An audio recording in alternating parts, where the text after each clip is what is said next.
자, 그러면 이번 시간에는 교재 163쪽에서 재고자산 관련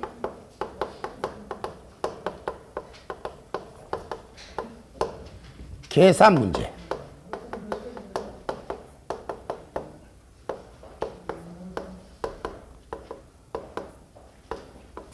여섯 가지 유형 이렇게 나와 있는데, 물론 이제 재고자산 관련 계산 문제가 여기 있는 내용만 나오는 건 아니죠. 우리가 그냥 제일 처음에 시작하면서 재고자산의 정의 설명드리고, 그 다음에 재고자산의 취득 원가 설명드리면서 1차적으로 배운 게 할인액 계산하는 거 설명드렸고요. 그렇죠? 10분의 2, 30분의 n 요거 설명드렸죠? 그 다음에 설명드린 게 이제 재고자산의 범위, 재고자산의 소유권 따지는 문제, 운송 중인 상품, 적송품, 시용품 이런 거 설명드렸고,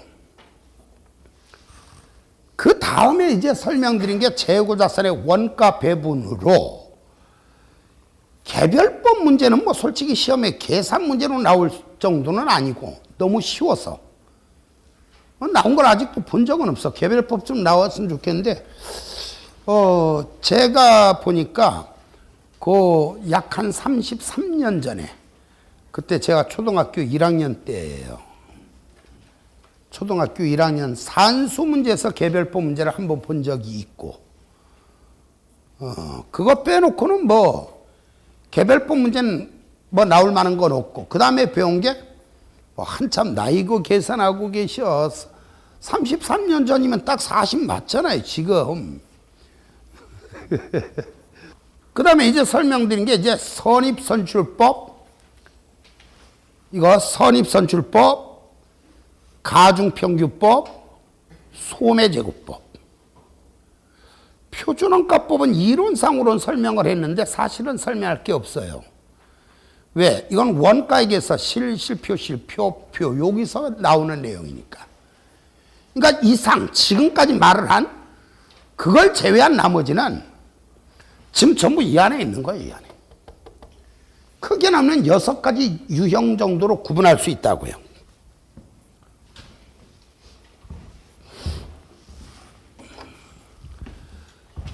근데 이게 전부 다 외우려고 하면 안 돼요. 아까 같은 경우는 또 마찬가지지만 전 시간에 마지막 설명드린 게 그 재고자산 오류로 인한 영향, 그것도 사진 찍고 외우려고 하시는 분 계시면 안 되죠. 전부 이해잖아요. 근데 그때 설명을 갖다가 잠시 딴 생각하고 안 들은 분들은 아, 회계가 참 역시 어렵구나.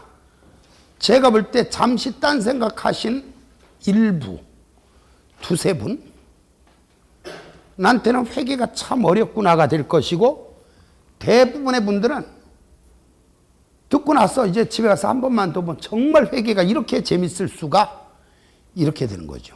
그건 공부를 하면 회계라는 게 정말 신나는 과목이 돼버리는 거죠. 그런 거 이해하기 시작하면은, 내가 왜 이걸 작년에, 예를 들어 작년에 떨어지셨던 분들은, 어머, 내가 바보야. 작년에 어떻게 해서 회계를 80점밖에 못 맞았을까? 내가 바보 아니야? 돌대가리야? 막 이렇게 나오는 거지. 이렇게 재미있는 회계를 갖다 놓고. 그럼 또 그런다. 그래, 자식아, 나 40점 맞으면 다이아몬드냐? 이게, 아니, 예를 들어 80점 맞은 분도 그렇게 생각할 수도 있다는 얘기죠. 왜? 몰랐던 거를 이제 새롭게 알게 되니까. 전부 회계는 이해예요, 이해. 자, 그러면 어쨌든 이 시간에 어쨌든 1년 중에 제가 제일 강조하는 내용 중에 하나가 얘니까. 재고자산 관련 계산 문제 중에 첫째 설명드리려고 하는 건 매출원가 계산하는 거. 매출원가 계산하는 거. 나중에는 이제 재무 비율을 설명드리고 나면은, 자, 뒤에 재무제표 분석까지 설명드리고 나면은 사실은 알아야 될 게 조금 더 있습니다만은, 일반적으로는 매출원가 계산한 문제는 무조건 넷 중에 하나지. 그 중에 이제 가장 첫 번째는 뭐냐? 가장 일반적인 경우인데, 가장 일반적인 경우는 매출원가 계산한 문제가 나면 어떻게 하는가? 그냥 계정 그리는 문제죠. 계정 그리는 문제. 어떻게 하는가? 기초상품 재고액, 순매입액. 기말상품 재고액을 쓰고 차변에서 대변 뺀 거 매출 원가. 그쵸? 근데 만약에 감모 손실이 있더라. 그럴 땐 여기다가는 비경상 감모 손실만 쓰고 차변에서 대변 뺀 매출원가 나오겠죠? 자, 근데 이제 거기 책에는 일반적인 경우가 있는데 이 일반적인 경우가 아니라 사실은 이거죠. 얘는 기초상품 재고액, 순매입액, 기말상품 재고액. 재고자산 계정에 매출원가를 제외한 나머지는 다 알고 매출원가만 모를 때 이걸 이용하는데 사실은 제일 많이 쓰는 거죠, 이게. 그런데 이제 두 번째, 세 번째, 네 번째는 공통적인 특징이 뭐냐? 자료에 무조건 매출액이 반드시 주어져 있어요. 매출액이. 자료에 반드시 매출액이 주어져 있어.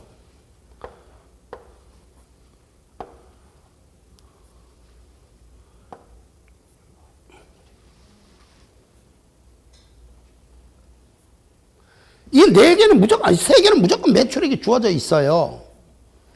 그리고 요 아래 두 개는 이익률이 주어져 있어요. 이익률. 이익률이 주어져 있는데 여기는 뭐가 들어가 있는가? 원가에 대한 이익률이 주어져 있을 거고. 책에는 이렇게 나와 있죠? 여기는 이제 매출 총이익률이 주어졌어요.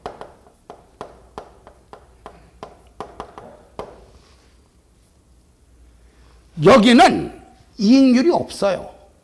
이익률이. 자료 보면 뭐 이익률은 몇 프로이다. 상품을 매출할 때 원가의 몇 퍼센트 이익을 가산하여 매출한다. 뭐 매출 총이익은 매출액의 몇 프로다. 뭐 이런 식으로. 이익률에 대해서 전혀 언급이 없을 땐 항상 자료를 보면 뭐는 나와 있는가? 매출 총이익은 나와 있어요. 매출 총이익은. 매출 총이익은 꼭 나와 있다는 거죠. 이런 회사에서는 매출원가를 어떻게 구하는가? 이렇게 하는 거죠. 볼까요? 매출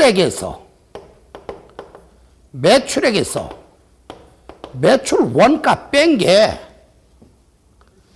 매출 총 이익 아닙니까? 이 얘기는 받고 하는 매출액에서 매출 총 이익을 뺀 매출원가가 나온다는 거죠. 이 설명하면 바보냐? 내가 그것도 모를 줄 알고 이게 아니라 정리가 돼서 이해가 가야 문제가 눈에 잘 보이는 거예요. 그래서 이때는 어떻게 계산하는가? 매출액에서 매출 총이익을 빼면 매출원가가 된다.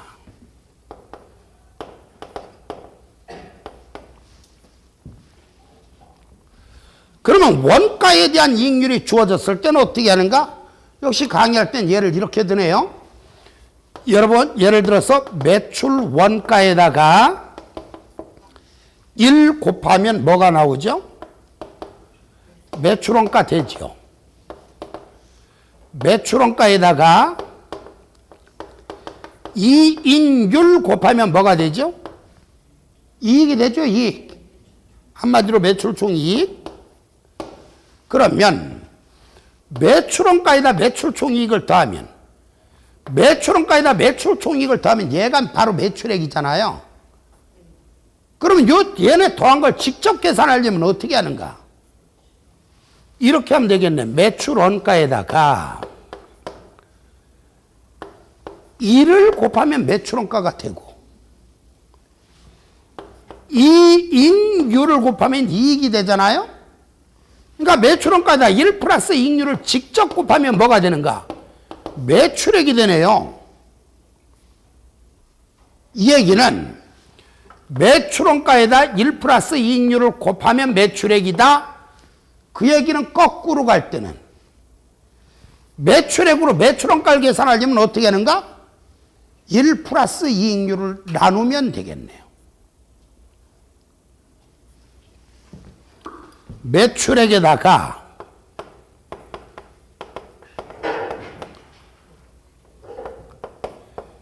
(1 플러스 이익률을) 나누면 매출원가가 되고,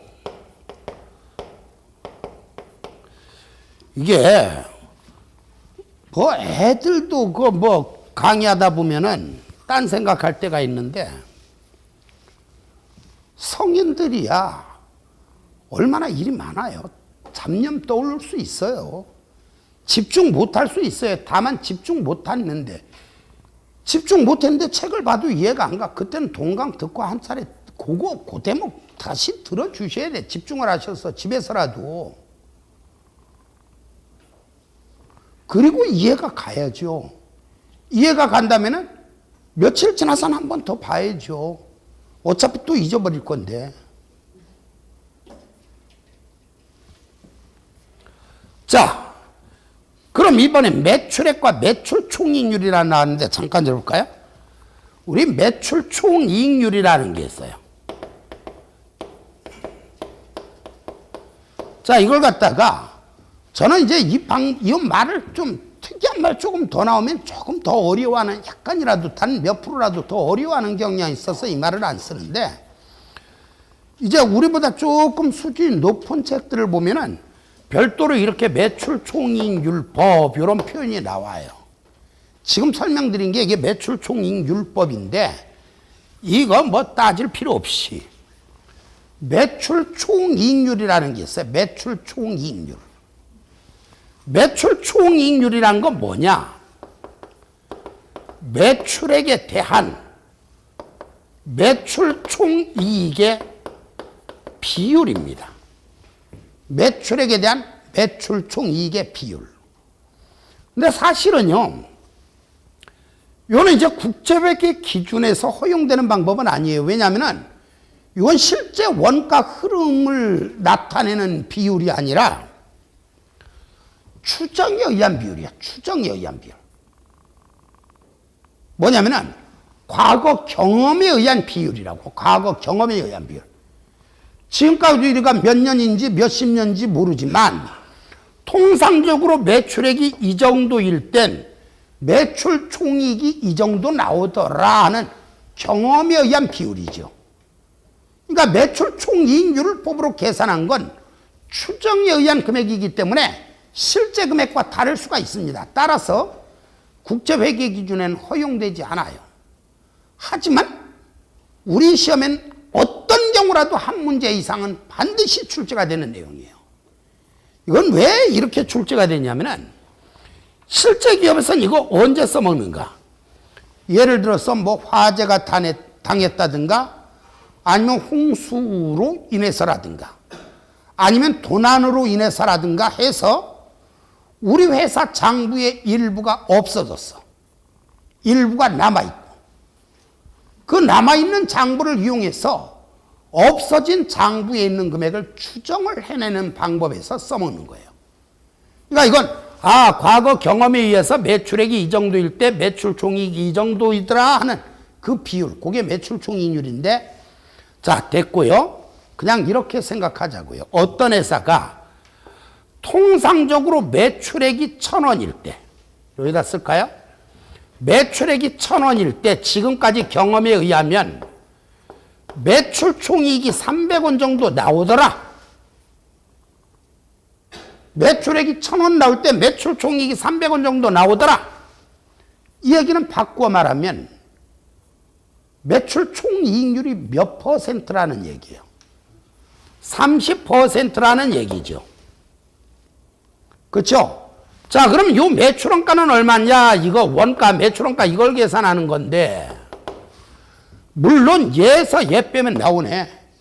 매출액 마이너스 매출 총이익 하면 나오네. 매출원가가 요 조금 전에 2번에서 설명한 거고, 매출액 마이너스 매출 총이익 하면 매출원가 나오죠. 근데 자료에 매출 총이익이 안 나와 있어. 뭐만 나왔는가? 얘랑 얘만 나와 있어. 이걸 이용해서 매출원가 구하래. 어떻게 구하는가? 이렇게 구하면 되겠죠. 전체 매출액에서 이익이 차지하는 비율이 30%라는 얘기는 원가가 차지하는 비율은 70%라는 얘기예요. 따라서 시중의 책들은 이렇게 표시하죠. 매출액에 곱하기 1 마이너스 매출 총이익률. 1 마이너스 하면 괜히 어려워 보여. 그러니까 이걸 그냥 직관적으로 계산하자고요. 전체 매출액에서 이익이 차지하는 비율이 30%라는 얘기는 원가가 차지하는 비율이 70%라는 얘기예요. 그럼 그냥 매출액 1,000원에다가 원가가 차지하는 비율 그냥 곱한 매출원가가 나온다는 얘기죠. 그래서 매출액과 매출 총이익률이 같이 주어졌을 땐 매출액에다가 매출 원가율을 곱하자. 그러면 매출원가가 된다. 현실적으로 이제 제일 많이 쓰는 게 얘. 그리고 얘. 아니면 두 개를 혼합해서 쓰는 경우가 더 많아요. 그런데 저는 항상 거꾸로 순서를 요식으로 이렇게 해놓으면 이것도 간과를 안 하는데 얘를 설명 먼저 해버리면 이걸 자꾸 잊어버려. 이게 나오는 순간 아무것도 아닌 이 문제 때문에 1년을 더 공부를 해야 되는 불상사. 자, 그래서 여기 지금 요 부분에서 설명할 때는 요거 매출 원가율이란 건 자료에 안 나온다. 우리가 직관적으로 계산하는 거다. 이익률이 매출 총이익률이 20%다. 매출 원가율은 80%겠구나. 매출 총이익률이 30%다. 매출 원가율은 70%겠구나. 이렇게 계산하는 것이다. 그리고 계속 이것을 빌려서 설명드릴 거예요. 조금 전에 제가 이렇게 말할 거예요. 여러분 조금 전에 제가 매출액을 얼마로 예를 들었죠? 그럼 1,000원 이렇게 대답하셔야 돼요. 매출 총이익을 얼마로 예를 들었죠? 그럼 300원.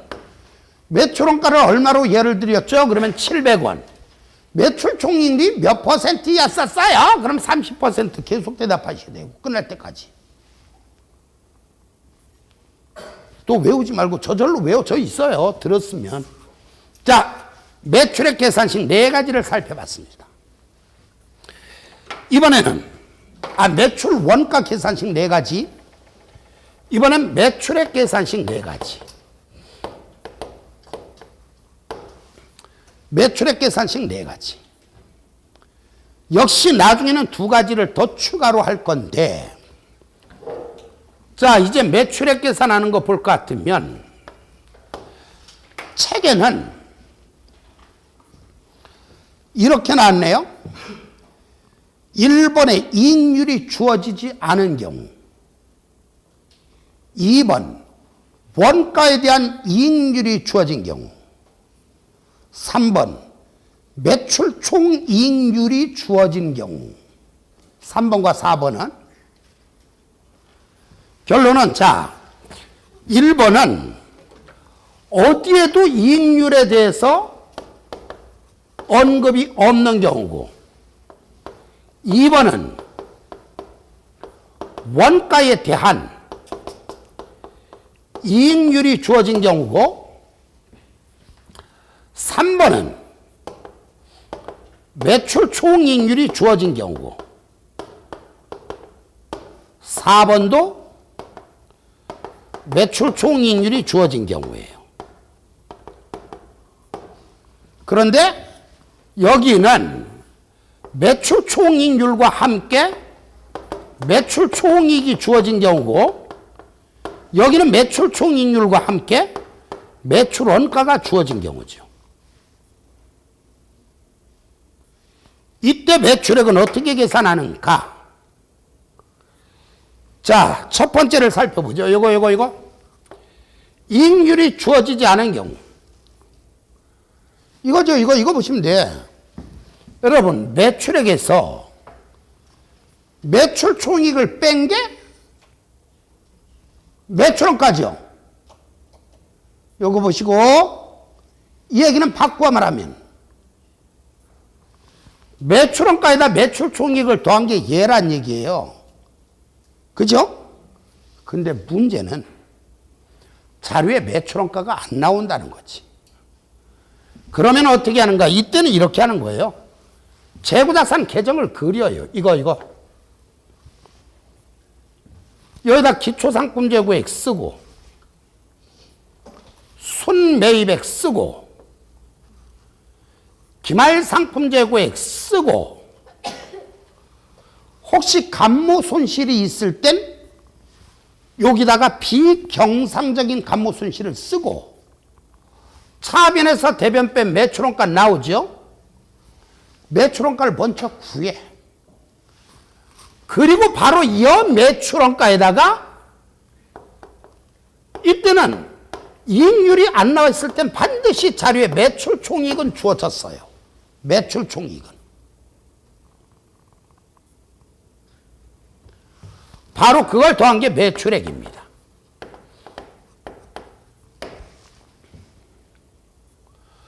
그럼 원가에 대한 이익률이 주어진 상태에서는 어떻게 계산하는가?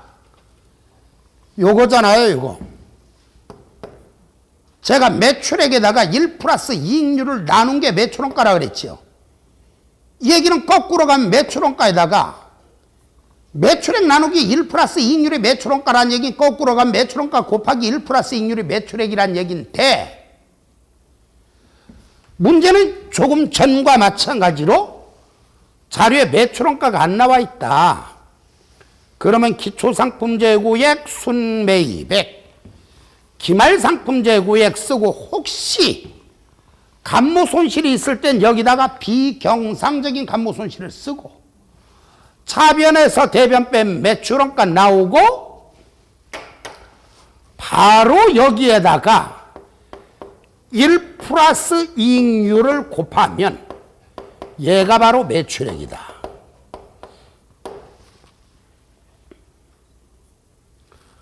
그럼 세 번째, 매출 총이익률과 매출 총이익률과 매출 총이익이 나와 있을 때, 근데 여기서 잘 보세요. 분명히 매출액을 계산하는 문제야.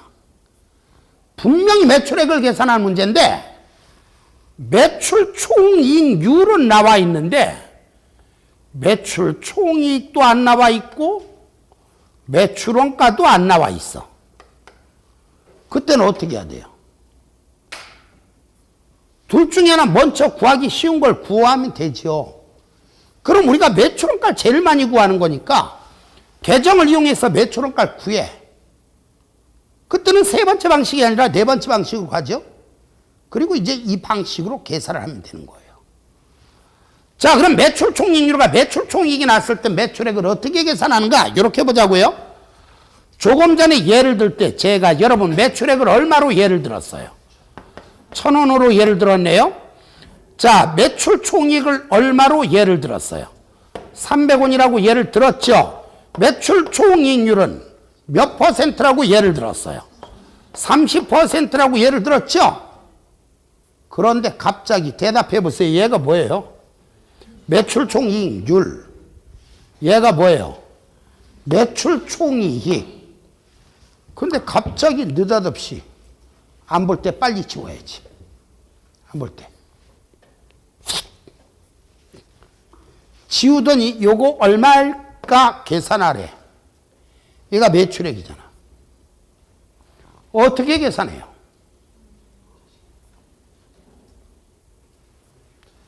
얘 나누기 얘는 얘. 얘 나누기 얘도 얘. 이해하셨어요?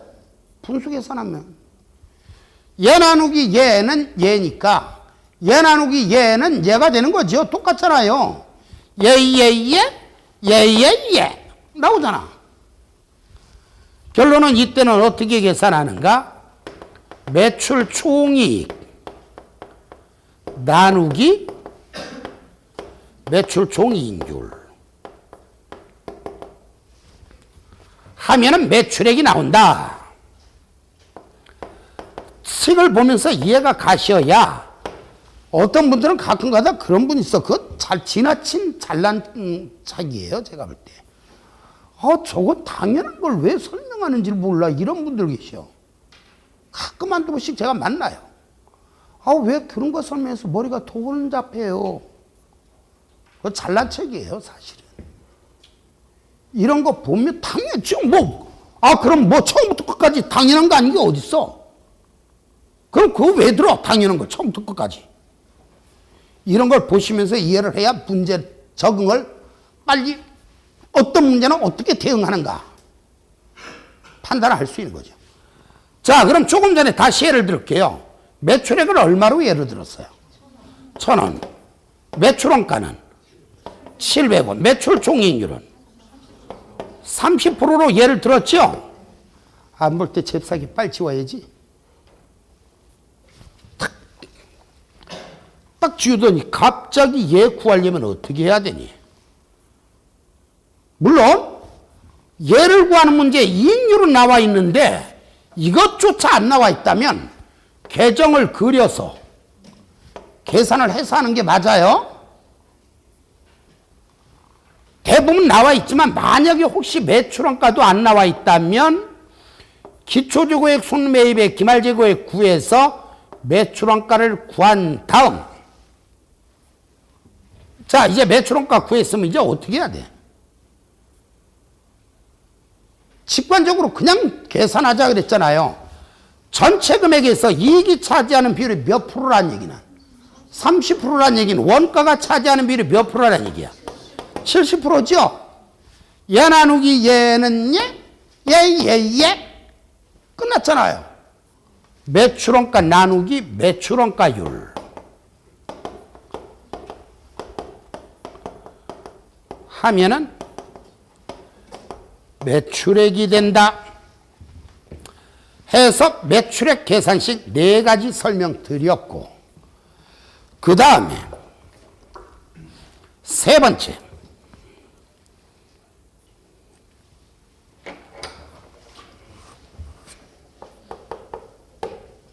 재고자산 감모손실을 구하래. 재고자산 감모손실. 자, 재고자산 감모손실이 뭐예요? 감모손실이 창고에 재고자산이 실제로 있는 재고자산이 장부재고액보다 부족할 때 생긴 손실이죠. 도난, 부패, 파손, 증발 등의 사유로 해서 없어진 손실. 한마디로 재고자산 감모손실은 장부재고액에서 실제 재고액을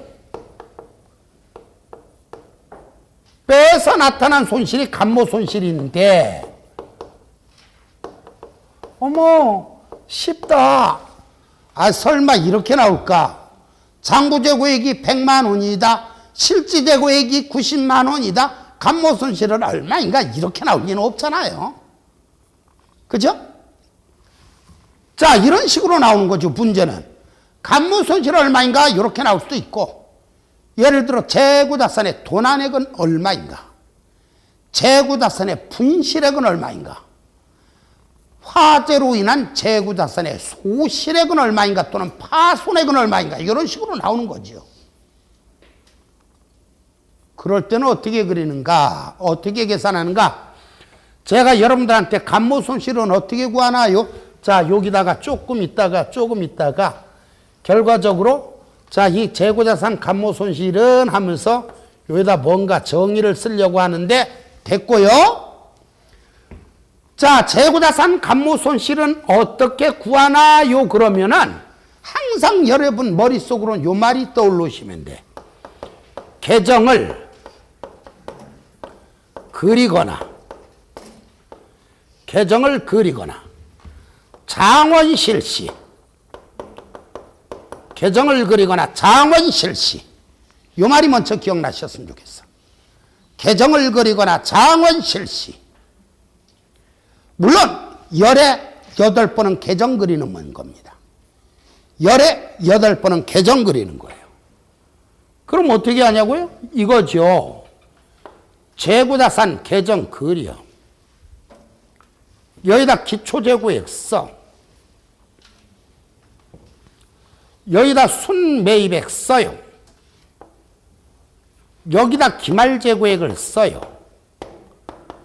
이때 기말재고액 쓸 때 다시 기억 더듬어서 여러분 재고자산 계정에 표시되는 기말재고액이 장부상의 재고량과 실지 재고량이 다를 땐 항상 뭐 곱하기라 그랬어요? 실지 수량이죠? 실지 재고량 곱하기 실지 재고량 곱하기 단가를 해야 되는데 단가 만약에 원가와 순실현 가능 가치가 다르면 원가와 순실현 가능 가치가 다르면 뭘 곱하라 그랬어요? 낮은 거. 됐죠? 그리고 대변에다 여기다 뭘 쓰는가? 매출원가를 써요. 매출원가를. 자, 그럼 여러분 보세요. 이 매출원가는 저 1, 2, 3, 4 중에 매출원가 계산식 1, 2, 3, 4 중에 몇 번째 방식이에요? 첫 번째는 무조건 아닙니다. 왜? 제가 아까 뭐라 했어요? 재고자산 계정의 매출원가를 제외한 나머지를 전부 다 알 때만 계정을 이용하라 그랬는데 모르는 게 있으니까 첫 번째 건 아니에요. 그럼 저쪽에 2, 3, 4 중 하나. 이건 몇 번인지 모르지. 2, 3, 4 중 하나를 이용해서 매출원가를 구하고 이 상태에서 차변을 뺀 얘가 바로 답입니다. 얘가 바로 재고자산 감모 손실이에요.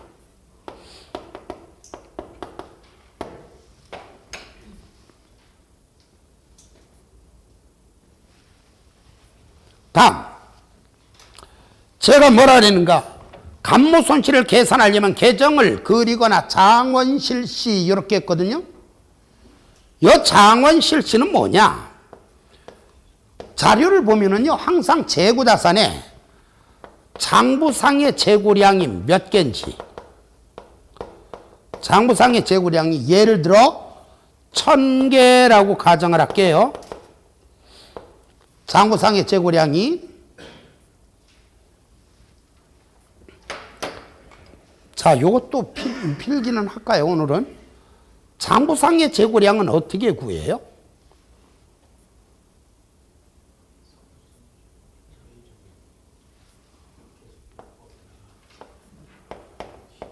판매 가능 수량에서 판매량을 빼면 재고자산의 장부상의 재고량이 나와요. 자, 자료를 보면 실제 재고량도 나와 있을 거야. 이거 실제 재고량은 어떻게 계산해요? 가서 세보면 되는 거예요. 여기에 800개라고 가정을 해. 그리고 이제 자료를 보면 뭐가 나오는가? 취득원가가 나와 있어. 취득원가. 단위당 취득원가. 요 A 표시했어요. 단위당 안 써도 A 땡글뱅이 하면 단위당 금액이에요. 500원이라고 가정. 한 개당 사올 때 가격이 500원이라고요? 그리고 자료를 보면 시가라고 안 나와. 손실은 가능 가치라고 나오던가 아니면 예상 판매 가격과 판매 비용이 나오던가. 추정 예상 같은 말이죠. 그럼 예상 판매 가격에서 판매 비용을 뺀 거, 예상 판매 가격에서 판매 비용을 뺀 거, 손실전 가능 가치라고 하는데 손실은 가능 가치를 400원이라고 가정을 하자. 요 장원실시는 언제 써먹는가냐면 자료에 이와 같이 재고자산에 관한 자료가 수량 단가가 따로 표시되어 있을 땐 시험지 여백에다 이 순서로 쓰라고요. 장, 원, 실, 시 또는 장원실순. 장부재고량은 1000개네요. 나와 있으면 쓰면 되고 안 나와 있으면 판매 가능 수량에서 판매량을 뺀 거예요. 판매 가능 수량 기초재고량 플러스 매입 수량이 되겠죠. 원가는 한 개당 원가야. 실은 한 개당 실제 재고량이야. 실은 한 개당 시가 또는 순실현 가능 가치야. 이렇게 장원, 실, 시 쓰고 외워야지. 이런 건 장원, 실, 시건. 우리 아들이 공인회계사 수석했는데 애한테 가서 장원 물어보니까 모르던데요. 걔 장원한 거 잘못된 거 아닌가 봐요. 이거 제가 강의하는 거지 그냥. 장원, 실시를 쓰고 그 다음에 이렇게 계산해. 우린 이것만 알면 되거든. 재고자산의 장부상의 재고액, 재고자산의 실질재고액. 사실은 이게 정확하게 말하면 얘는 재고자산의 실질재고액에 대한 원가, 요 아래는 실질재고액에 대한 순실현 가능 가치인데 정확하게 말하면 머리 아프니까 그냥 이렇게 쓸래요. 시가라고. 장부재고액, 실질재고액 시가만 알면 되는데 어떻게 계산하는가? 이거 첫 번째 곱하기 두 번째, 이게 장부재고액이에요. 50만 원이죠.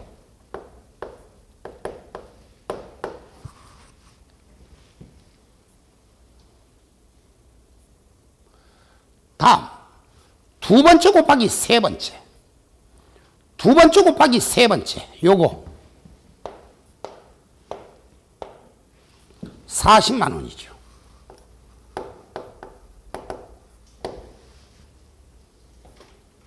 다음 세 번째 곱하기 네 번째 32만 원이죠. 계산했으면 항상 실질 재고액이 줄어서 생긴 손실. 제가 조금 전에 뭐라 했어요? 장부재고액에서 실질 재고액 뺀 거라 그랬잖아요. 이게 재고자산의 간무 손실이에요. 10만 원이죠. 시가 하락으로 인한 손실, 이게 평가 손실이죠. 8만 원이. 자, 기억을 더듬어 볼 것 같으면 얘는 장원, 원장을 곱한 거, 얘는 장원, 원실이를 곱한 거예요. 장원, 원장, 원장, 원실이, 원장, 원실이. 두 개 공통점은 뭐예요? 원가. 차이점은 뭐예요? 수량의 차이죠? 결과적으로 요거 재고자산 간무 손실이란 수량 부족으로 인한 손실이란 얘기죠. 재고자산 간무 손실이라는 수량 부족으로 인한 손실이다.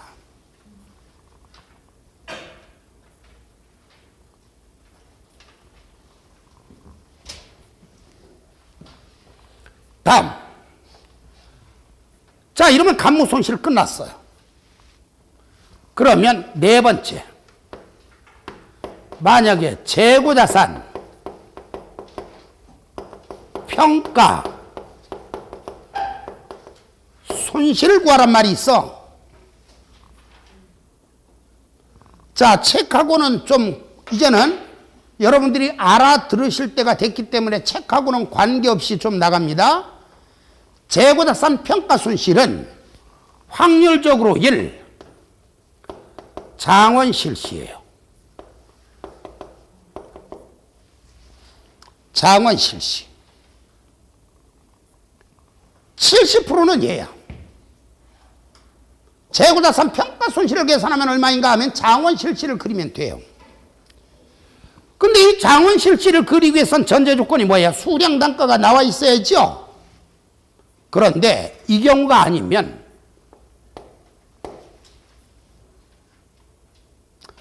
재고자산 평가 손실은 얼마인가 했는데 재고자산 종류가 하나만 나와 있어. 뭐냐면은 그냥 재고자산 평가 손실은 얼마인가 이렇게만 나와 있고, 뭐 조금 전에 아까 예를 든 것처럼 A 재고자산, B 재고자산 뭐 이런 식으로 여러 개가 나온 게 아니라 그냥 뭐 재고자산 이렇게만 나왔던가 상품 이렇게만 나왔던가 딸랑 하나만 나와 있어. 그때 재고자산 평가 손실을 구하라. 어떻게 구하는가? 이렇게 구해요. 여기다 써야 되겠다. 이때는 재고자산 계정을 그려요. 여기다 기초재고액을 써. 여기다 순매입액을 써요.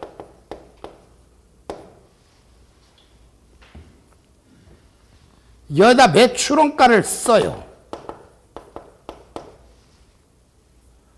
감모손실이 있을 때는 어떻게 하나요?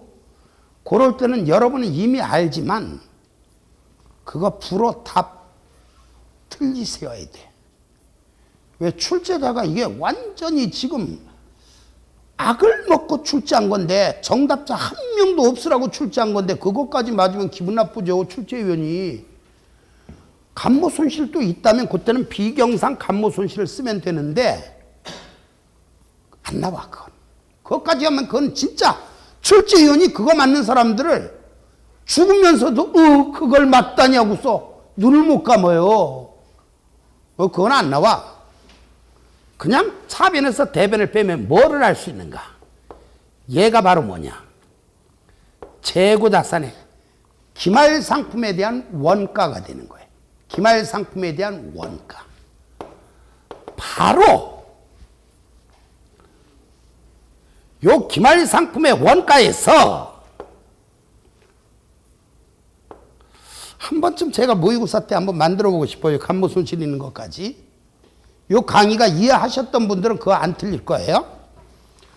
바로 원가를 구한 다음에 요때는 자료를 보면 별도로 뭐가 나는가? 순실현 가능가치가 나오겠지요.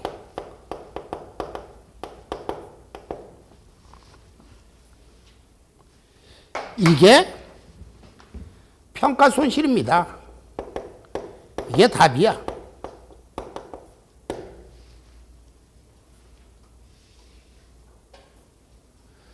그런데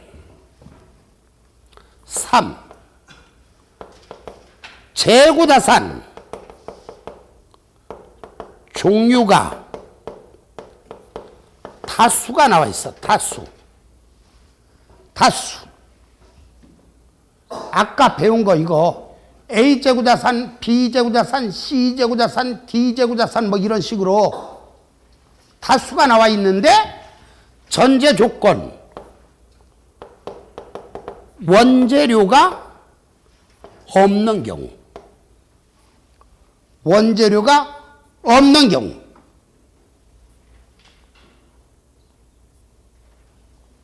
이때는 항목별 적용.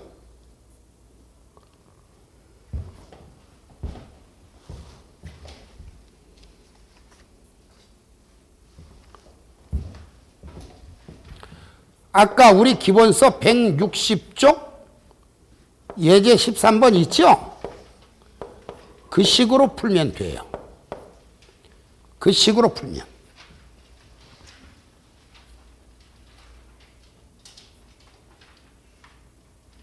하나하나 비교해서 올라간 건 무시, 내려간 걸로만 계산.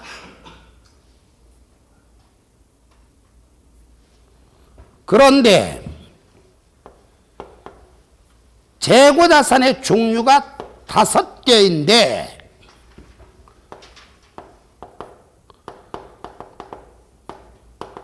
원재료가 있는 경우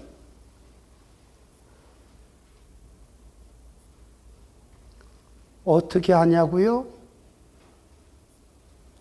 아까 159쪽에서 설명한 거. 그거 정리 한번 했어요. 뭐냐면 이렇게 했잖아요. 제품, 원재료, 원가, 순실현가는 같이 제품을 비싸게 팔 수 있는가 싸게 팔아야 하는가 설명한 거 있죠? 뭔 얘기인지 모르면 이거 들으시면 돼요. 확률은 예요, 예. 아니면 예. 그것도 아니면 예. 여기에다가 저 이번 시험 떨어지면은요 죽어버릴 거예요. 일단 살고 봐야죠.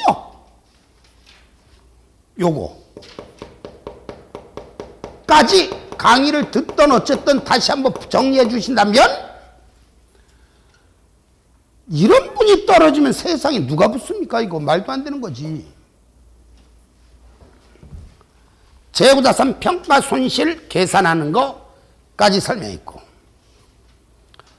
다음 5번째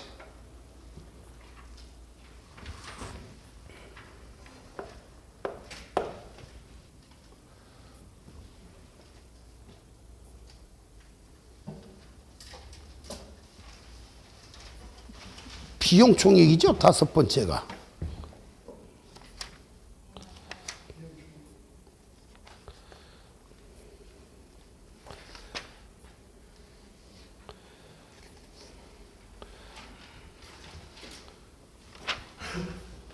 지금 6가지 설명하는 거죠. 제가 뭐 또 딴 걸 또 다시 이번에 뭐냐면은 이렇게 나와. 이런 문제는 없어요. 저를 보세요. 시험 볼 때는 재고자산 관련 비용 총액은 얼마인가 이렇게 안 나오고 뭐라고 나왔냐면은 이렇게 나와. 다음 자리에 의하여 비용 총액을 계산하면 얼마인가. 문제는 이렇게 나와요. 재고자산 관련 비용 총액은 얼마인가. 이런 문제는 없어. 그냥 비용 총액은 얼마인가 이렇게 나오죠. 이때는 이제 자료를 보면은 뭐 예를 들어서 뭐 감가상각비, 임차료, 이자 비용 뭐 어쩌고 쫙 났을 땐 다 더하면 돼. 그런데 이게 아니라 뭐라고 나오냐면은 기초상품 재고액은 얼마, 순매입액은 얼마, 기말상품 재고액은 얼마, 장부재고량은 몇 개, 실지재고량은 몇 개, 감모손실은 어쩌고 저쩌고 다른 건 하나도 없이 재고자산과 관련해서 이상한 말이 잔뜩 나와 있어. 그럴 때는 고민하지 말고 그냥 재고자산 계정 그립니다. 원래는 재고자산 관련 비용 총액이란 재고자산과 관련된 비용은 3개를 더한 거거든요. 매출원가, 감모손실, 평가손실. 매출원가, 감모손실, 평가손실. 다 더한 걸 계산하라는 얘기인데 바빠 죽겠는데 이거 다 그릴 시간 없어요. 그러면 어떻게 하는가? 여기다 기초재고액 써. 여기다 순매입액 써. 그 다음에 여기다 기말재고액을 써요. 기말재고액을. 다시 한번 기억하면 여러분 기말재고액은 장부재고량과 실지재고량이 다르면 뭐 곱하기? 실지재고량 곱하기라 그랬죠. 자, 취득 원가와 순실현 가능가치가 다르면 뭘 곱하라고요? 낮은 거 곱하라 그랬죠. 그리고 원래 자 보세요. 비경상적인 감모손실이 있을 땐 원래 여기다 써야지요. 그쵸? 비경상적인 감모손실이 있을 땐 원래 써야 되잖아요. 그리고 차변에서 대변 뺀 게 매출원가잖아요. 원래는. 그런데 재고자산과 관련한 비용 총액을 계산하란 말이 있을 때는 감모손실이 있어도 쓰지 말아요. 비경상적인 건 경상적인 건 쓰지 마라. 그냥 차변에서 대변을 빼. 얘가 뭐냐?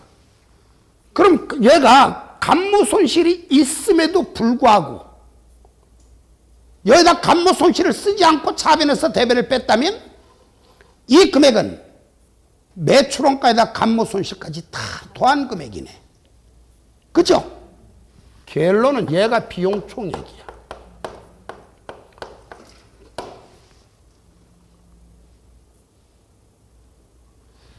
그 다음에 이제 재고자산 관련 계산 6가지. 마지막이죠. 뭐냐면 재고자산 관련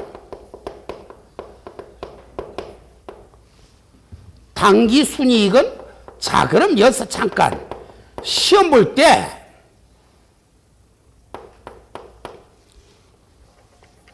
당기순이익은 해도 되고, 뭐 당기순 손익은 해도 되고, 가끔 가다가 시험 볼 때 당기순 손익은 얼마인가 이렇게 나오는 게 아니라 당기 손익은 얼마인가 해도 똑같은 문제예요. 당기순 손익은 얼마인가 또는 당기 손익은 얼마인가 다 같은 식으로 계산하는 거예요. 그러면 이거 역시 문제는요, 재고자산 관련 당기순 손익은 얼마인가 이렇게 나오는 게 아니라 이렇게 나와.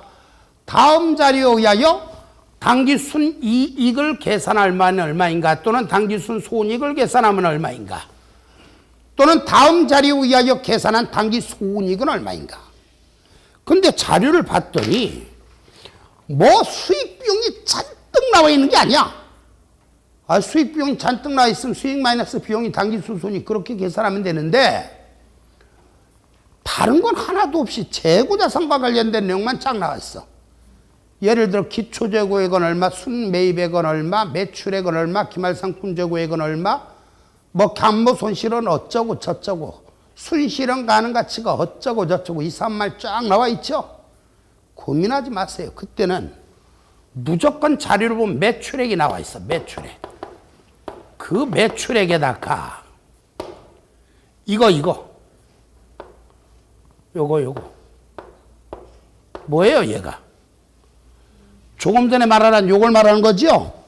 비용총액. 이거를 빼면 당기순이익이 되는 거예요. 얘가 답이라고요. 그럼 이 시간의 마지막 요거 하나만 기억합시다. 재고자산 계정 그릴 때 대답만 해주세요. 얘가 뭐예요? 기초상품 재고액. 얘가 뭐예요? 순매입액. 얘가 뭐예요? 기말상품 재고액. 이때 앞으로는 얘가 뭐예요? 그럼 뭐라고 대답할 거예요? 매출원가 이렇게도 대답해도 되고 비용총액 이렇게도 대답해도 되는데, 굳이 제가 뭐라고 하는가? 감모손실이 없는 회사라면 차변에서 대변 뺀 게 뭐예요? 그럼 뭐라 그래요? 매출원가라고 해야지요. 감모손실이 있는 회사라면 뭐예요? 그럼 뭐라고 해야 돼? 그건 모르겠어요. 왜? 경상적인 감모손실일 때 매출원가잖아. 그쵸? 그러니까 근데 제가 이렇게 굳이 말을 해. 감모손실이 있음에도 불구하고 감모손실을 기록하지 않은 상태에서 차변에서 대변 뺀 건 뭐예요? 그럼 그때는 비용총액이라고 대답하시면 돼요. 1년 중에요.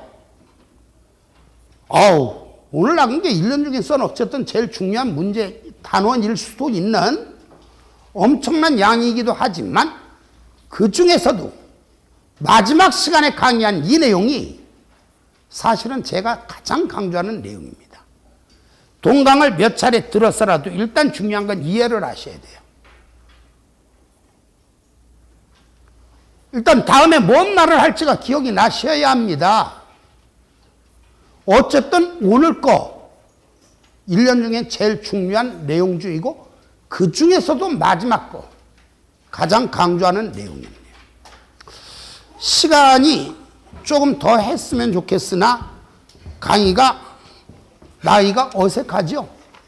따라서 오늘은 일찌감치 마치고 다음 강의는 165쪽 붙어있어 재고자산 실전 문제 나오고, 그 다음에 아마 시간은 허락지 않을 텐데 허락한다면 드디어 금융자산까지도 넘어가겠네. 강의 마칩니다. 수고하셨습니다.